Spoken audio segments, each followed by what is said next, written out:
ஏக இறைவனின் சாந்தியும் சமாதானமும் நம் அனைவரின் மீதும் உண்டாவதாக. எல்லா புகழும் இறைவன் ஒருவனுக்கே. நம்ம இந்த ஒரு காணொலியில மிக மிக முக்கியமான விஷயத்தையே தான் பார்க்க போறோம். கடந்த 24 மணி நேரத்துல 75 ஏவுகணைகளுக்கு மேல இஸ்ரேலை தாக்கியிருக்காங்க. கிட்டத்தட்ட போரை சொல்லாமலே ஆரம்பித்த மாதிரியான ஒரு நிலைமை தான் ஏற்பட்டிருக்கு. போர் தொடங்குறதுக்கான சமிக்கைகளாக இது அமைந்திருக்குது. அது இல்லாம அரபு லீக் இன்னைக்கு கூட்டம் போட்டு ஒரு முடிவை எடுத்திருக்காங்க இஸ்புல்லாவுக்கு ஆதரவாக. அதை குறித்து பார்க்கலாம். முதல் தடவையாக இந்த சவுதி இப்படி ஒரு முடிவெல்லாம் எடுக்கிறது ஒரு ஆச்சரியமாகத்தான் இருக்குது. இன்னும் சில தகவல் வந்திருக்கு. அனைத்தையும் ஒரு தொகுப்பாக பார்க்கலாம். மறக்காம சப்ஸ்கிரைப் பண்ணிக்கோங்க. அரபு லீக் அப்படிங்கிறது முஸ்லீம் நாடுகள்ல இருக்கக்கூடிய தலைவர்கள்லாம் சேர்ந்து ஒரு கூட்டணியாக ஒரு அமைப்பு நடத்துறது தான். அதுல பார்த்தா அவ்வப்போது சேருவாங்க, அப்பப்போ மீட்டிங் போடுவாங்க, ஏதாவது முடிவெல்லாம் எடுப்பாங்க. பாலஸ்தீனம் போர் தொடங்கியதுல இருந்து நிறைய தடவை கூட்டம் போட்டிருக்காங்க, பேசியிருக்காங்க. வெறும் கண்டனம் மட்டும் தான் தெரிவிக்குவாங்க, வேற எதுவும் உருப்படியாக செஞ்சதே கிடையாது. அந்த மாதிரி இந்த தடவை பார்க்கும்போது அரபு லீக் ஒரு கூட்டம் போட்டு ஒரு முடிவு எடுத்திருக்காங்க. ஓரளவுக்கு இது ஒரு நல்ல முடிவுன்னே சொல்லலாம்.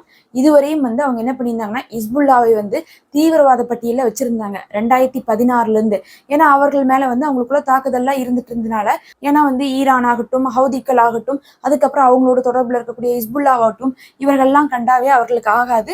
அதுலயும் ஹவுதிக்களை அவங்களை தாக்கியிருக்காங்க. ஈரானுக்கும் அவர்களுக்கு நடுவில் ஏற்கனவே வம்பெல்லாம் இருக்குது. அதனால என்ன பண்ணியிருப்பாங்கன்னா அவங்களோட சேர்ந்த அணிகளை எல்லாத்தையுமே தீவிரவாத பட்டியல தான் வச்சிருந்தாங்க. இப்ப அரபு லீக் கூடி என்ன முடிவு எடுத்திருக்காங்கன்னா, நாங்க அந்த தீவிரவாத பட்டியல இருந்து இஸ்புல்லாவை நீக்கிறோம், அவர்கள் தீவிரவாதிகள் கிடையாது அப்படின்னு சொல்லிட்டு முடிவு எடுத்திருக்காங்க. இந்த போர் ஆரம்பிச்சதுக்கு அப்புறம் பார்த்தா ஹவுதிக்களும் இஸ்புல்லாவையும் சரி யாரும் தீவிரவாதிகள்னு சொல்லிட முடியாதுங்கிற அளவுக்கு அவர்கள் நீதியின் பக்கத்துல இருந்து அவர்கள் செயல்பட்டு கொண்டிருக்காங்கன்னு சொல்லணும். எந்த அளவுக்கு காசாக்குள்ள போன ராணுவம் அடி வாங்குச்சோ இஸ்ரேல் ராணுவம், அதை விட அதிகமான அடியை பார்த்தா இஸ்புல்லா என்ன பண்ணிருக்காங்கன்னா இஸ்ரேலுக்குள்ளேயே அடிச்சிருக்காங்க. அதையும் வடக்கு பகுதியிலேயே காலி பண்ண வச்சிருக்காங்க. இன்னைக்கு அதிகமான ப்ரெஷர் கொடுக்குறவங்க யாரு? இஸ்புல்லாவா தான் இருக்காங்க. அவர்களுக்கு இஸ்புல்லாவை தான் சமாளிக்க முடியாம திணறி கொண்டிருக்காங்க. காசா போரை இப்ப மட்டும் இல்லை, இன்னும் 1 வருஷம் ஆனாலும் சரி, 2 வருஷம் ஆனாலும் சரி, நாங்க தொடர்ந்து நடத்துறோம் அப்படிங்கிற லெவல்ல தான் அவங்க மைண்ட் செட்ல இருந்துட்டு இருக்காங்க.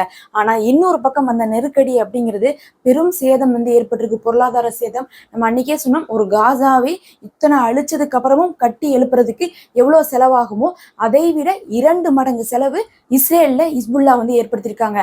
அதே அளவுக்கான செலவு ஹவுதிக்கள் ஏற்படுத்தியிருக்காங்கன்னு நம்ம சொல்லியிருந்தோம். அப்ப காசாக்கு ஏற்பட்ட நஷ்டத்தை விட 4 மடங்கான நஷ்டத்தை ஹவுதிக்களும் இஸ்புல்லாவும் மட்டுமே இஸ்ரேலுக்கு ஏற்படுத்தியிருக்காங்க. ஆனாலும் அவர்களுக்கு பின்புலமாக அமெரிக்கா இருப்பதனாலையும், காசா அப்படிங்கிறது ஒரு சின்ன இடம், இஸ்ரேலுங்கிறது ரொம்பவே பெரிய பரந்த இடமாக அவர்கள் பிடித்து வச்சிருக்கிறதுனால அது அவர்களை பாதிக்கிறது இல்லை. 40 கிலோமீட்டருக்குள்ள இவ்வளவு தாக்குதல் அப்படிங்கிறதான் ரொம்ப கஷ்டமா இருக்கு. அதுக்கப்புறம் இவர்களை சப்போர்ட் பண்றதுக்கு வெளியிருந்து யாரும் எதுவும் பண்றது இல்லை. ஆனா அதே பார்த்தோம்னா இஸ்ரேல்ல வடக்கு பகுதியில தாக்கப்பட்டாலும் சரி, மற்ற பகுதியில எல்லாம் சரியா இருக்கிறதுனால அதை கொண்டு என்ன பண்ணிடுறாங்கன்னா அங்க இருக்கக்கூடிய மக்களுடைய உயிரை காப்பாத்துறதுக்காக அவர்களை அங்கிருந்து வெளியேற்றி தலைநகரத்துல வச்சுக்கிறது, அதுக்கப்புறம் அவர்களுக்கு ஹோட்டல் போட்டு தங்க வைக்கிறது, பல லட்சம் மக்களை வெளியேற்றி அப்படிலாம் காப்பாத்தினாங்க. ஆனா காசால அது நடக்காதனாலதான் என்ன ஆயிடுச்சுன்னா அங்க நிறைய பொருளாதாரம் மட்டும் கிடையாது, மனிதர்களுடைய உயிரும் போச்சு.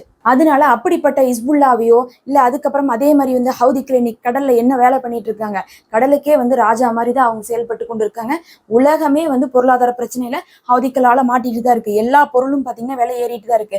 நேரடியாக இல்லாட்டாலும் மறைமுகமாக நாம முதல் கொண்டு ஒவ்வொரு மனிதர்களுமே இதுல பாதிக்கப்பட்டுட்டு தான் இருக்கோம். ஆனா இது யாருக்காக? பாலஸ்தீன மக்களுக்காக. அதுக்காக நம்ம என்ன பண்ணணும்? பொறுத்துதான் ஆகணும். அப்படி இருக்கும்போது அவர்களை என்ன பண்ண முடியாது, சவுதியால எதிர்க்க முடியாது, அரபு லீக்கால எதிர்க்க முடியாது, முஸ்லீம் நாடுகளால எதிர்க்க முடியாது. அப்படி ஒரு நிலைமை இப்ப உருவாயிருக்குது. முன்னாடி சுன்னி சியான்னு சொல்லிட்டு 2ஆக இருந்துட்டு இருந்தாங்க. ஆனா இப்ப சுன்னி முஸ்லீமாக இருந்து அவர்கள் கூட பாலஸ்தீனத்துக்காக யாரும் ஆதரவு கொடுக்காத நிலையில சியா முஸ்லீம்களாக இருந்துட்டு ஹவுதிக்கள், இஸ்புல்லா, ஈரான் 3மே பாத்தீங்கன்னா ஷியா தான். ஆனா சியா கொள்கை உள்ள அவர்கள் இந்த விஷயத்துல ஆதரவு கொடுத்திருக்காங்க. நாம சியா கொள்கைக்கு என்னைக்குமே உடன்பட்டவங்க கிடையாது. ஏன்னா நம்மளுடைய வேதம் அதை நோக்கி நமக்கு வழிகாட்டவில்லை. ஆனா இந்த விஷயத்துல ஆரம்பத்துல இருந்து அவர்களுக்கு யார் துணையா இருக்காங்களோ அவர்களை நம்ம சப்போர்ட் பண்ண வேண்டியதாக இருக்குது. அவர்களுடைய வேலைகளை நம்ம எடுத்து சொல்ல வேண்டியதாக இருக்குது. அந்த அடிப்படையில பார்க்கும்போது அரபு லீக்கும் இவர்களை எல்லாம் என்ன பண்ணிட்டாங்க, தீவிரவாத பட்டியல இருந்து நீக்கியிருக்காங்க. இதுவரையும் வெட்டியா கூட்டத்தை போட்டு பேசிட்டு கண்டனம் விட்டுட்டு கலைஞ்சு போயிட்டு இருந்தாங்க. இன்னைக்கு ஒரு உருப்படியான காரியத்தை பண்ணியிருக்காங்கன்னு சொல்லிக்கலாம். உடனே இவங்க சொன்னனும் அவங்க என்ன பண்ணியிருக்காங்கன்னா அமெரிக்கா ஈராக்க கூப்பிட்டு இது பண்ணியிருக்காங்க, ஒரு டீலிங் பேசியிருக்காங்க, சில கண்டிஷன் எல்லாம் போட்டிருக்காங்க. நீங்க உடனே என்ன பண்ணுங்க, உங்களுடைய வான் பரப்பை க்ளோஸ் பண்ணுங்க, உங்களுடைய இடத்தை தாண்டி ஈரானை என்ன பண்ணக்கூடாது, அட்டாக் பண்ண விடாம நீங்க சொல்லிடுறீங்க, அவங்க உங்க வான் பரப்பை பயன்படுத்த மாட்டாங்க அப்படிங்கிற மாதிரியான ஒரு அழுத்தத்தை அமெரிக்கா ஈராக்கு கொடுத்திருக்காங்க. இந்த இடத்துல நம்ம நல்லா கவனிக்கணும். அரபு லீக் இப்படி ஒரு அறிவிப்பு கொடுக்குறாங்க. உடனே வந்து அமெரிக்கா ஈரானை நீங்க வந்து அலோவ் பண்ண வேண்டாம், வான்பரப்பை க்ளோஸ் பண்ணுங்க அப்படிங்கிறாங்க. அப்படின்னா என்ன அர்த்தம்னா சமிக்கைகளாக இதெல்லாம் இருக்குது. அமெரிக்காவும் வந்து என்ன பண்ணிட்டு இருக்காங்க, தயாராகிட்டு இருக்காங்க. அரபு நாடுகளுக்கும் தெரிஞ்சிருச்சு நீ இது வந்து நடக்க போகுது, இது இப்ப நடக்க போகுது அப்படிங்கிறது தெரிஞ்சிருச்சு. எல்லா பக்கமே வந்து ஆயுத்த பணிகளை வந்து எடுத்துட்டு இருக்காங்க. இஸ்ரேல் வந்து நாங்க சமாதானத்தை விரும்புறோம், வெள்ளக்கொடியை காட்டுறோம்னு சொல்லிட்டு நேற்று பேசியிருந்தாங்க இஸ்ரேலுடைய பாதுகாப்பு மினிஸ்டர். இருந்தாலும் ஹிஸ்புல்லா அதெல்லாம் நாங்க ஏத்துக்க மாட்டோம், நீங்க வந்து காசால தான் அதை செய்யணும், அப்ப நாங்க தானா நிறுத்திடுவோம், நீங்க காசால சமாதானத்தை எதிர்பாருங்க, அதுக்கப்புறம் இங்கிருந்து நாங்க போரே செய்ய மாட்டோம்னு சொல்லியிருந்தாங்க. அதை இவங்க ஒத்துக்கிற மாதிரி இல்லை. இஸ்ரேலை பொறுத்தளவுக்கு காசா விஷயத்தை பத்தி நீங்க பேசாதீங்க, நமக்குள்ள இருக்கிறத மட்டும் பேசுங்கன்னு இவங்க சொல்றதுனால நாங்களும் கேட்க மாட்டோம்னு சொல்லிட்டு ஹிஸ்புல்லா இப்ப வச்சு செஞ்சிருக்காங்க. 75 தாக்குதலை 24 மணி நேரத்துல செய்திருக்காங்க. இஸ்ரேல் ஆரம்பிக்கிறதுக்கு முன்னாடி ஆரம்பிச்சிடணும் அப்படிங்கிறதுக்காகத்தான் ஹிஸ்புல்லா இந்த தாக்குதலை செய்திருக்காங்க அப்படின்னு சொல்லிட்டு சொல்லியிருக்காங்க. இப்ப வந்து 24 மணி நேரத்துக்குள்ள இது நடந்திருக்குன்னா மற்ற விஷயங்கள்லாம் அடுத்தடுத்து தொட்டு எல்லா பக்கமும் நடக்கிறதெல்லாம் பார்க்கும்போது போர் ஸ்டார்ட் ஆகிறதுக்கான சமிக்கை தான் இது. கிட்டத்தட்ட வந்து போர் அப்படிங்கிறது மறைமுகமாக ஸ்டார்ட் ஆயிருக்குது அப்படிங்கிறதை தான் சொல்றாங்க. ஆனா இந்த தாக்குதல் நடக்கிறதுக்கு கொஞ்ச நேரத்துக்கு முன்னாடி வரையும் என்ன நினைச்சிட்டு இருந்தாங்கன்னா, அமெரிக்காவுடைய தூதரகர் வந்து என்ன பண்ணாரு, அமெரிக்காவுடைய தரப்புல இருந்து வந்து என்ன பண்ணியிருந்தாங்கன்னா இஸ்ரேலுடைய பாதுகாப்பு மினிஸ்டர்கிட்ட வந்து பேசியிருந்த போது கூட அவங்க வந்து அசூரன்ஸே கொடுக்கல, நாங்க வந்து போரை வந்து தொடங்க மாட்டோம்னு சொல்லல. ஆனா அமெரிக்கா சொல்லியிருக்காங்க, நீங்க தொடங்கிட்டா உங்களை எங்களால கூட காப்பாற்ற முடியாது அப்படிங்கிறதையும் சொல்லியிருக்காங்க. சொன்னதுக்குதான் இவங்க என்ன பண்ணியிருக்காங்க, இல்ல நாங்க தொடங்க மாட்டோம்னு தெளிவா சொல்லாம நாங்க முடிந்த அளவுக்கு வந்து முயற்சி பண்றோம், ஆனா வந்து நிலைமையை நாங்க கண்ட்ரோலுக்குள்ள வச்சுக்கிறோம் அந்த மாதிரி வந்து இவங்க பேசியிருக்காங்க. அதுக்கப்புறம் தான் நாங்க வந்து சமாதானத்துக்கு கூட விரும்புறோம் அப்படிங்கிற மாதிரிலாம் வந்து இஸ்ரேல் அறிவிச்சாங்க. அதை பார்க்கும்போது கொஞ்சம் எப்படி இருந்துச்சுன்னா, ஓரளவுக்கு இந்த போர் அப்படிங்கிறது வந்து தணிஞ்சு போற மாதிரி தான் இருந்துச்சு. இருந்தாலும் வந்து ஹிஸ்புல்லா தாக்கியதை தொடங்கி இப்ப அந்த போர் அப்படிங்கிறது உச்சக்கட்ட பரபரப்பை நோக்கி போயிட்டு இருக்கு. உடனே இஸ்ரேல் இன்னொரு அறிவிப்பை இப்போது கொடுத்திருக்காங்க. என்ன சொல்றாங்கன்னா, நாங்க வந்து லெபனானுக்குள்ள 2 மாடி கட்டிடத்தை வந்து தகர்த்தோம், அதுக்குள்ள இருந்தவங்க எல்லாருமே ஹிஸ்புல்லாவை சேர்ந்தவங்க தான், அதுல 14 பேர் இறந்திருக்காங்கன்னு சொல்லிட்டு இஸ்ரேல் வந்து சொல்லியிருக்காங்க. ஆனா இதை பத்தி வந்து ஹிஸ்புல்லா எதுவுமே சொன்னாதான் வந்து நமக்கு உறுதியாக தெரியும் அது பொதுமக்களா இல்ல வந்து ஹிஸ்புல்லாவுடைய ஆட்களான்ட்டு. ஏன்னா எப்ப பார்த்தாலும் காசாவில் என்ன சொல்லிட்டு இருக்காங்க, 40,000 பேர் வந்து இறந்தாச்சு, பொதுமக்கள் இறந்தாங்கன்னு ஒத்துக்கவே மாட்டாங்க. இறந்தது எல்லாமே யாரு, ஹமாஸ் தான் இறந்தாங்க அப்படின்னு சொல்லுவாங்க. பச்சை குழந்தைய கூட அவங்கள பொறுத்தளவுக்கு ஹமாஸ் தான், அந்த கணக்குல தான் அவங்க பேசிட்டு இருப்பாங்க. அப்படிதான் அங்க 14 பேர் இறந்திருக்காங்களா அப்படிங்கிறது நமக்கு தெரியல, நம்ம அறிவிப்பு வர வரை பொறுத்திருப்போம். ஆனா வந்து ஹிஸ்புல்லாவுடைய கை இப்போது ஓங்கி இருக்கு. ஏன்னா வந்து ஹவுதிக்கள் வந்து சொல்லிட்டாங்க, தரைவழி தாக்குதலுக்கு நாங்க தயாருன்ட்டாங்க, நாங்களும் உங்களுக்காக வந்து வான் தாக்குதல் இங்கிருந்து இஸ்ரேலை நோக்கி செய்யறோம் அப்படின்ட்டாங்க. சிரியாவிலிருந்தும் வந்து படைகள் வந்து கலந்துக்க போறாங்க. அப்ப இவர்களுக்கு தேவையான எல்லாமே இருந்துட்டு இருக்கு, ஆயுதமும் சரி படைபலமும் இருந்து கொண்டிருக்கு.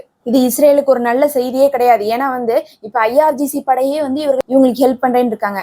ஈரானுடைய IRGC படை அதுல 3 லட்சத்துக்கும் அதிகமான, கிட்டத்தட்ட ஒரு 4 லட்சம்னு சொல்லலாம், அவ்வளோ நபர்கள் வந்து இருக்காங்க அந்த படையில. அவர்களுடைய ஆதரவே ஹிஸ்புல்லா கிடைக்குதுங்கும் போது ஹிஸ்புல்லாவுடைய பலம் எங்கேயோ போயிடுச்சுன்னு சொல்லலாம். அது மட்டும் இல்லாம IRGC படையுடைய ஒரு சப்போர்ட்டா இருக்கக்கூடிய ஈராக்ல இயங்கி கொண்டிருக்கக்கூடிய படை இன்னைக்கு அறிவிச்சுட்டாங்க, அவங்களும் வந்து நாங்க இணையறோம்னு சொல்லிட்டு. அப்ப சிரியா, ஈராக்கு, ஈரானு, ஹவுதிக்கள் அப்படின்னு சொல்லிட்டு பெரும் பட்டாளமே இப்ப வந்து இஸ்ரேலை எதிர்த்து நிக்குது. காசா போர்லயும் இது நடந்துட்டு தான் இருக்குது. ஆனா அது எந்த அளவுக்கு இருக்குதுன்னு பார்க்கும்போது, காசாக்குள்ள வந்து யாருமே இதுவரை தாக்குதல் செய்யல, இவர் இஸ்ரேலை எதிர்த்தோ இல்ல ஹமாஸுக்கு ஆதரவாகவோ. ஆனா லெபனான்ல அப்படி இருக்காது, லெபனானுக்கு ஆதரவாக இஸ்ரேலை எதிர்த்து லெபனானுக்குள்ளேயே வந்து தாக்குதல் செய்வாங்க. இப்ப ஆய்வாளர்கள் என்ன சொல்றாங்கன்னா, இஸ்ரேல் ஹிஸ்புல்லாவை அடிக்கிறதுக்கான சில காரணங்கள் இருக்கு. முதல் காரணம் என்னன்னா, அவங்களுக்கு இப்ப என்ன அவசியம் ஏற்பட்டுருச்சு, இஸ்ரேல் இருந்து ஹிஸ்புல்லாவை அடிச்சே ஆகணும் அப்படிங்கிற அளவுக்குன்னு பார்க்கும்போது, எப்ப வந்து இந்த 4 பிணை கைதிகளை வந்து இஸ்ரேல் தூக்கிட்டு வந்தாங்களோ அப்ப வந்து நெத்தன்யாஹு மேல வந்து ஒரு மதிப்பு வந்து கொஞ்சம் எச்சாயிருச்சு. அந்த எதிர்த்துட்டு இருந்த மக்கள்லாம் ஓரளவுக்கு வந்து என்ன இருக்குது, கொஞ்சம் சப்போர்ட் பண்ணிருக்காங்க. ஆனா திரும்பி வடக்கு இஸ்ரேல் என்னாச்சு, பெரும் தாக்குதல் நடக்க அங்கிருந்து பகுதிகள் எல்லாம் கைவிட்டு போக மறுபடியும் நெத்தன்யாஹுடைய இமேஜ் டேமேஜ் ஆயிடுச்சு.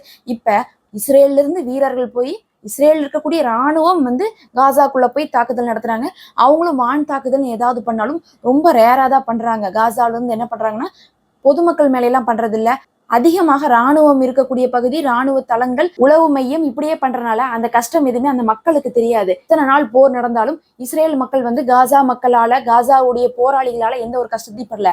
ஆனா ஹிஸ்புல்லாவுடைய தாக்குதல் அப்படி இல்லை, மக்களும் சேர்ந்து கஷ்டப்பட்டுட்டு இருக்காங்க. வடக்கு இஸ்ரேலே காலினா அங்கிருந்த மக்கள்லாம் எங்க போயிருப்பாங்க, அங்கிருந்து 5 லட்சம் மக்களுக்கு மேல வந்து ஹிஸ்புல்லாவால பாதிக்கப்பட்டிருக்காங்க. அதனால மக்களே நேரடியா பாதிக்கப்படுறது ஹிஸ்புல்லாவுடைய விஷயமா இருக்கிறதுனால, அதுக்கு காரணம் நெத்தன்யாஹுவா இருக்கிறதுனால நெத்தன்யாஹுக்கு அழுத்தத்தை கொடுத்து அவங்க மேல இருக்கக்கூடிய மரியாதையவே வந்து குறைச்சிட்டாங்க. மக்கள் பெரும் ஆர்ப்பாட்டம் செய்து கொண்டிருக்காங்க. இதனால முதல் கட்டமாக இஸ்புல்லாவை எதிர்த்து போரை ஆரம்பித்து அவர்களுக்கு எதிராக வந்து தாக்குதல் செய்து அந்த மரியாதையை மீட்டெடுக்க வேண்டியதாக நெத்தனியாவுக்கு இருக்குது. அதனால இந்த போர் தொடங்கும். ஏன்னா மக்களையே அடிச்சிட்டாங்க, மக்கள் இருக்கக்கூடிய பகுதியிலேயே வந்து தாக்குதல் நடந்துச்சு, உயிரிழப்பு நடக்குதோ இல்லையோ அவங்கள்ட்ட வந்து குடியிருக்க முடியாத அளவுக்கு நிலைமை ஏற்பட்டுருச்சுல, அந்த அசிங்கத்தை போக்கிக் கொள்வதற்காக வந்து இஸ்ரேல் அடிக்கும்னு சொல்லப்படுது. இரண்டாவது என்ன சொல்றாங்கன்னா, இன்னைக்கு இல்லாட்டினாலும் என்னைக்கு இருந்தாலும் வந்து என்ன ஆகும், இஸ்புல்லா அடிச்சுக்கிட்டே தான் இருப்பாங்க. அதனால அவர்கள் எல்லையில பிடித்த பகுதியெல்லாம் பிடிக்கணும், அவர்களையே என்ன பண்ணும் உள்ள போந்து நிறைய பகுதிகளை பிடித்துட்டு வரணும்னு சொல்லிட்டு இஸ்ரேல் நினைச்சிட்டு இருக்கும். காரணம் என்னன்னு பார்க்கும்போது, இந்த போர் எதுக்காக வந்துச்சு, காசாவில் வந்து போர் நடத்துறதுக்காக தான் வந்துச்சு. ஆனா இவங்க என்னதான் வந்து சீஸ்ஃபயரே கொடுத்தாலும் அது மட்டும் சொல்யூஷனா இருக்காது. சுதந்திரம் கொடுக்குற வரையும் இவங்க விட மாட்டாங்க. காசாவை சுதந்திரமாக அறிவிக்க நமக்கு இஷ்டம் இல்லை. அப்ப இவங்களுக்கு சுதந்திரத்தையும் கொடுக்கக்கூடாது, இஸ்புல்லாவையும் நிறுத்தணும்னா அதுக்கு வாய்ப்பு இல்லை. அதுக்கு பெட்டர் வந்து சுதந்திரத்தை கொடுக்கறதை விட இஸ்புல்லாட்ட போய் போரிடலாம் அப்படின்னு சொல்லிட்டு இவங்க முடிவு பண்றாங்க.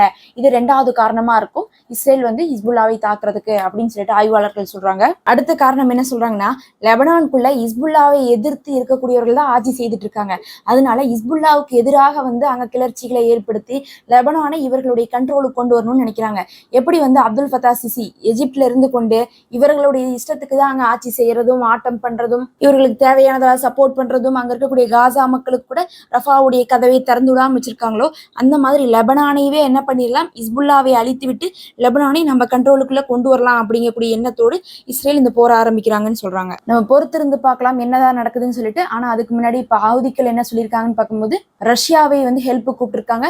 இஸ்புல்லா வந்து இஸ்ரேலை அடிக்கிறதுக்கு நீங்க வந்து இஸ்புல்லாவுக்கு ஹெல்ப் பண்ணுங்கன்னு சொல்லிட்டு ரஷ்யாட்ட வந்து ஹவுதிகள் பகிரங்கமாக ஒரு கோரிக்கை வைத்திருக்காங்க. இதெல்லாம் மறைமுகமா என்ன காட்டுது, எல்லாருமே இந்த சண்டைக்குள்ள வந்து போறாங்க, மத்திய கிழக்கே வந்து பிரச்சனையாக மாறப்போகுதுங்கிறத காட்டுது.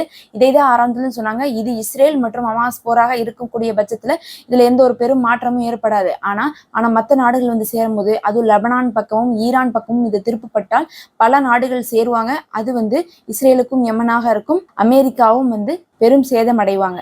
இதெல்லாம் தான் முக்கியமான செய்திகள். அடுத்த ஒரு காணொலியில சந்திப்போம். தொடர்ந்து இணைந்திருங்கள்.